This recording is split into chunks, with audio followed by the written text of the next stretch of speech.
Hello everyone, welcome to master classroom. আজকের উপস্থাপনায় তোমাদের জন্য নিয়ে চলে এসেছি আরেক নতুন ডেমো ক্লাস।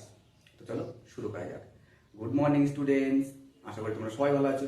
বাবা, ভেরি গুড। আচ্ছা, আজকে প্রেয়ার লাইনে তোমরা অনেকেই দেখছিলাম নামটা খুব আস্তে আস্তে বলছিলে। কেন গো? আস্তে আস্তে বলবে না, কাল থেকে সবাই একটু জোরে জোরে বলবে নামটা। আজকে আমরা এই নামটা থেকে না গণিতের একটা খুব সুন্দর মজার বিষয় শিখবো। কি বিষয়? আজকে শিখবো গুণিতক ও গুণনীয়কের ধারণা। আচ্ছা, তার আগে আলতা মাথা মধ্যে দুইয়ের ঘরের নামটা বলো। দুই একে দুই, দুই দুখানে কত? 4, দুই তিনে 6। গুড। তাহলে 2 4 8, 2 5 10। এইটুকু হলে আমাদের হবে। এই যে দুইয়ের ঘরের নামটা বললাম, তার মানে দেখো দুইয়ের সঙ্গে 1 গুণ করলে কত পাচ্ছি? 2। তাহলে এই দুইয়ের গুণিতক হলো 2। আবার দুইয়ের সঙ্গে 2 গুণ করে কত পাচ্ছি? 4। তাহলে দুইয়ের গুণিতক হচ্ছে আবার 4। তাহলে এই ঠিক একইভাবে 6 8 10 এগুলো সব হলো দুইয়ের গুণিতক। তার মানে কোনো সংখ্যার সঙ্গে কোন একটি সংখ্যা গুণ করলে যে গুণফলটা পাওয়া যায় সেই গুণফলটাকে ওই প্রথম সংখ্যার কি বলা হয়? গুণিতক। ঠিক একই রকম ভাবে 3-এরও গুণিতক আছে। তাহলে 3-এর ঘরের নামটা করবো। তাহলে 3 একে 3, 3 দুয়ে 6, 3 তিকে 9, 3 4 12 আর 3 5 15। তার মানে 3 6 9 12 15 এগুলো সব কি 3-এর গুণিতক। এবার আমরা একটা মজার খেলা করব। মনে করো একটু লাফালাফি খেলি আমরা। এই হলো, তুমি এখান থেকে লাফানো শুরু করছো সুন্দর ঘর থেকে। এরপরে আমরা লিখলাম 1, তারপরে 2, তারপরে লিখবো 3, তারপরে 4 5 6 7 8 9 10 11 12। প্রথমে 2 লাফাবে। 2 কয় ঘর করে লাফাবে জানো? 2 ঘর করে। তাহলে 2 যখন লাফাবে, 2 কয় ঘর করে লাফাবে? 2 ঘর করে লাফাবে। এই একটা লাফ দিল, টপ করে লাফ দিল 2 এই ঘরে।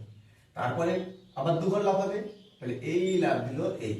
তারপর আবার 2 ঘর লাফাবে। এই লাফ দিল এই। তাহলে দেখো এইভাবে 2 লাফাতে লাফাতে 8-এ গেল, 8-এও চলে গেল, 10-এ চলে গেল, এই যে 12-এও চলে গেল। গেল না? এবার যদি 3 একে লাফাতে দেওয়া হয় তাহলে 3 কি হয়ে যাচ্ছে দেখো। এখান থেকে 3 লাফানো শুরু করলো, তাহলে প্রথম কোথায় যাবে? 3 প্রথমে কোথায় যাবে? 3 প্রথমে কিন্তু চলে যাবে একদম সোজা 3-এর ঘরে। তারপরে কোথায় লাফাবে? 6-এর ঘরে। তারপরে কোথায় লাফাবে? 9-এর ঘরে। তারপরে চলে যাবে 12-এর ঘরে। এবং দেখো এগুলো কিন্তু সব কিন্তু ওদের কি গুণিতক। এবার একটা মজার জিনিস দেখো, এই যে 2 লাফিয়ে 6 চলে গেছিল, আবার 3ও লাফিয়ে কিন্তু 6-এ চলে গেল। তাহলে 2 আর 3-এর মিলন হলো কোথায় গো? এই 6-এ না? তাই এইটাকে বলা হবে, এই যে 2 আর 3 এদের সাধারণ গুণিতক।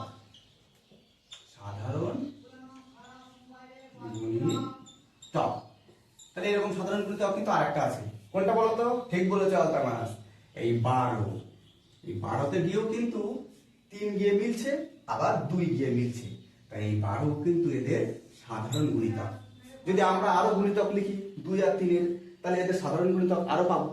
এই গুণিতক কিন্তু কি, এর কিন্তু নির্দিষ্ট কোনো সীমানা নেই, অসীম। ঠিক আছে? তাহলে আজকে আমরা কি শিখলাম? এখন আমরা শিখলাম হলো গুণিতক। এবার আমরা শিখবো হলো গুণনীয়ক। এই গুণনীয়ক কাকে বলে জানো? অর্থাৎ কোনো সংখ্যাকে যে সংখ্যা দিয়ে ভাগ করলে কোনো অবশিষ্ট থাকে না তাকে আমরা বলছি কি? তাকে আমরা বলছি হলো গুণনীয়ক। এই গুণনীয়ক বুঝতে গেলে আমরা একটু লাড্ডু খেয়ে বুঝবো। মনে করো আমি বাজার থেকে 4টে লাড্ডু কিনেছি। তাহলে 4টে লাড্ডু যদি আমি কিনি, এই যে 4টে কি 4টি লাড্ডু, এই 4টি লাড্ডু না আমি কি করবো? নিজে খাবো, তোমাদেরকে ভাগ করবো। ক্লাসে প্রথমে একজন আসলো, তাকে আমি কি করলাম জানো? তাকে আমি 4টে লাড্ডু তাকে একাই দিয়ে দিলাম। তাহলে 4টে লাড্ডু আমি একজনকে দিয়ে দিচ্ছি, কোন রকম ভাবে কিন্তু কি হচ্ছে না, ভাঙা লাগছে না।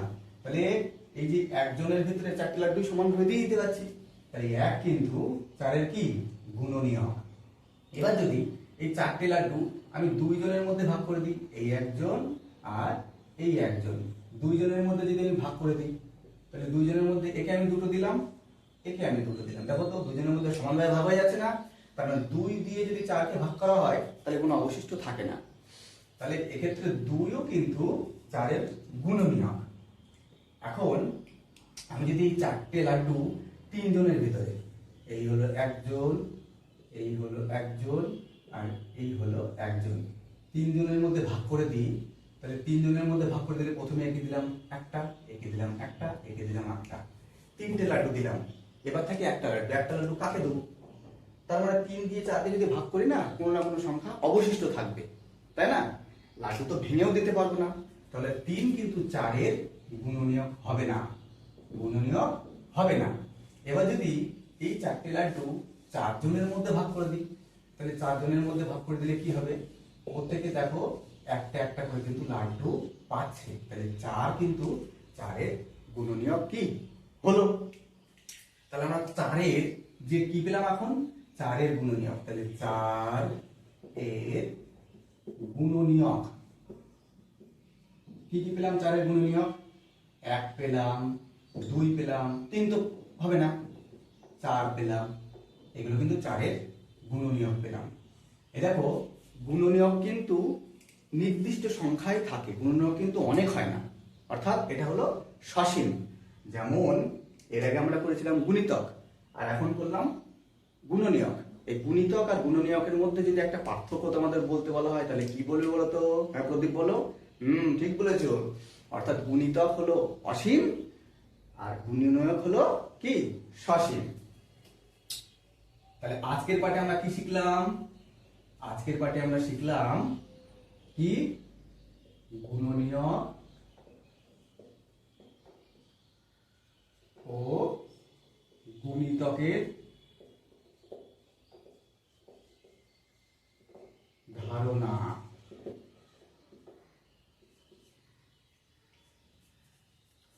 তোমাদের আমি এবার একটা সংখ্যা দেবো, তার গুণনীয়কও বার করবে, গুণিতকও বার করবে। সংখ্যাটি হলো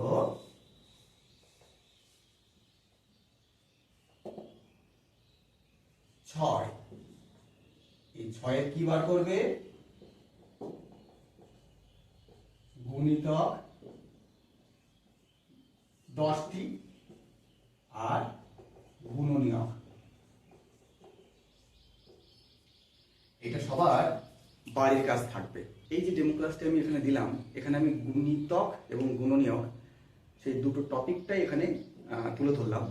তো তোমরা যদি শুধু গুণনীয়কের টপিকটা দাও তাহলে এইটুকু তুলে দেবে, আর যদি শুধু গুণিতকের টপিকটা দাও তাহলে এর আগের অংশটাকে তুলে দেবে। আশা করি আজকের ভিডিওটা তোমাদের খুবই উপকারে লাগবে। তো দেখা হবে নেক্সট ভিডিওতে। সবাই ভালো থেকো, টাটা।